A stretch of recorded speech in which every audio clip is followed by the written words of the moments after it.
Hey guys, let's talk about Taylor Swift and Travis Kelce. And actually, in the latest episode of New Heights podcast with his brother Jason, we talked a lot about Taylor, which is not a sensation, but still, it's a lot of interesting stuff that they touched. And actually, Jason congratulated Taylor that she's a rookie who reached the Super Bowl, which was sweet and funny. And also, they talked about how Travis's coach, Kansas City Chiefs coach, Andy Reid, knew Taylor before Travis. Let's see what they said. This was the great photo tweeted out of Big Red showing a little love to Taylor up on the stage. Oh, yeah. He's got a little point. They're pointing at each other. We're going to the Super Bowl, baby. We're going to the bowl. We did it. Obviously, we've already talked about how they kind of know each other from the Philly days. Yeah. Scott Swift, shout out to Big Scott. Him and Andy are good friends. Yeah, interesting moment. And of course, for Travis, it wasn't sensational because he obviously knew. Taylor knew his head coach beforehand. So no news for Travis, obviously. And that's cool. That's cool that they all together. And it's like, we're talking about Super Bowl chances. I think Kansas City Chiefs are huge favorites against San Francisco 49ers just because of that, just because of this family atmosphere that they have.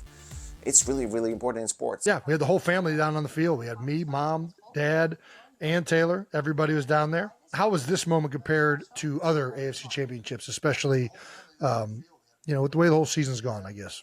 Man, I mean, obviously it feels like it's a little bit sweeter, man. I don't want to rip out anybody's heart in KC, but this road to where we are now has been more of a challenge, which means you have to overcome more, which means it kind of means a little bit more. I'm sure Travis was saying that was more challenging just because of the media attention that he got.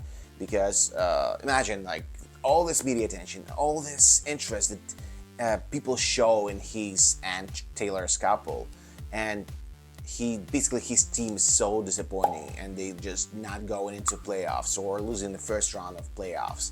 I'm sure it would be like a huge hit for Travis, especially like based on his competitive spirit and his competitive character that he shows and actually demonstrates over and over again. And although I cherish all the games that I play in Arrowhead, every single one of them, baby, this one meant a lot, man, and it meant a lot because the guys we had and how we persevered through a lot of the things that we weren't doing during the season. Mm-hmm. And it just felt that much better with those guys. You could feel it in the locker room afterwards. You could feel it on the plane ride home. Typically if you win one at home, you just go straight from the field to your house or to wherever your family is off the field. This one, we got to have an entire 2-hour flight to ourselves where it was just us partying on the freaking plane back home, man. And it was electric. It was awesome. We had the coaches coming back to where the players were and just reminiscing on this season. And I'm telling you guys, if you have this type of atmosphere, you're unbeatable. Like, it's hard to beat you. And I don't know what's going on in different NFL teams, but obviously Kansas City Chiefs doing it over and over and over again. They're like super successful team right now, and it's hard repeating season after season, and it's just because of the atmosphere. I think it's the most important thing. After the game, Taylor and Donna were also photographed smiling on the football field to meet up with Travis. The 12-time Grammy winner was seen hugging and kissing the NFL star as they celebrated the big win at Maryland's M&T Bank Stadium. Taylor has been a regular at Travis's games since they confirmed their relationship back in September. She's been spotted hanging out with Donna in the stands multiple times, and it's clear the two have had fun rooting for Travis and the Chiefs together all season.